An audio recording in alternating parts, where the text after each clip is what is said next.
तुम्ही पाहत आहात MCN न्यूज मराठी। काँग्रेसचे प्रदेशाध्यक्ष हर्षवर्धन सपकाळ यांच्या नेतृत्वात 4 मे रोजी बुलढाणा जिल्ह्यात अन्नदाता संघर्ष पदयात्रेचे आयोजन करण्यात आले आहे।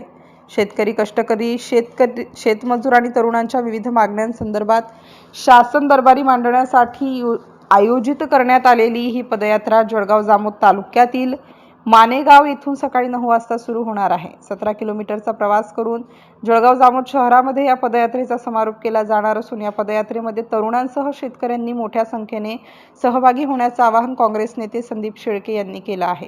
MCN न्यूज मराठीकरिता गजानन सोनटक्के, जळगाव। नमस्कार। उद्या 4 मेला काँग्रेसचे प्रदेशाध्यक्ष माननीय हर्षवर्धन दादा सपकाळ यांच्या नेतृत्वामध्ये अन्नदाता संघर्ष पदयात्रा निघणार आहे।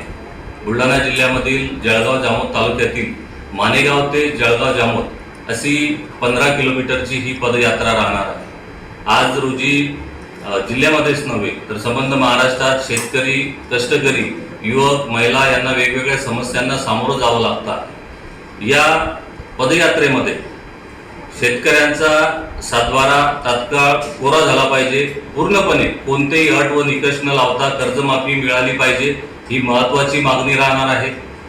सोयाबीनला 8,000 रुपये प्रति क्विंटल, हरभऱ्याला 8,000 रुपये प्रति क्विंटल, तुरीला 10,000 रुपये प्रति क्विंटल आणि कापसाला 12,000 रुपये प्रति क्विंटल भाव मिळाला पाहिजे, ही एक महत्त्वाची मागणी आहे। MSP हमी भाव कायदा या ठिकाणी लागू झाला पाहिजे। कृषी साहित्यावर GST आकारला जातो, कृषी साहित्य GST करमुक्त झालं पाहिजे।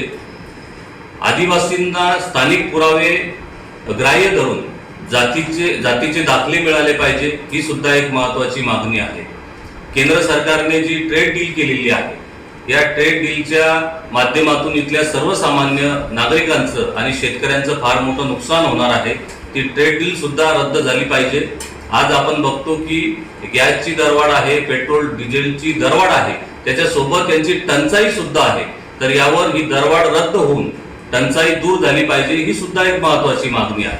आज शेतकऱ्यांना पेट्रोल पंपावर नांगरणीसाठी जर डिझेल घ्यायचं असेल तर डिझेलची कॅन घेऊन जायला त्या ठिकाणी परवानगी नाही, त्यांना त्या ठिकाणी ट्रॅक्टर न्यावं लागतं। शेतामध्ये जर JCBचं पोकलँडचं काम चालू असेल तर ट्रॅक्टर, JCB, पोकलँड जर डिझेल पेट्रोल पंपावर नेलं तरच डिझेल आणि पेट्रोल मिळतं। तर ही जी जाचक अट आहे, अन्यायकारक अट आमच्या शेतकऱ्यांना, कष्टकऱ्यांना या ठिकाणी आहे, ती सुद्धा रद्द झाली पाहिजे। अशा विविध मागण्यांसाठी ही अन्नदाता संघर्ष पदयात्रा निघते आहे।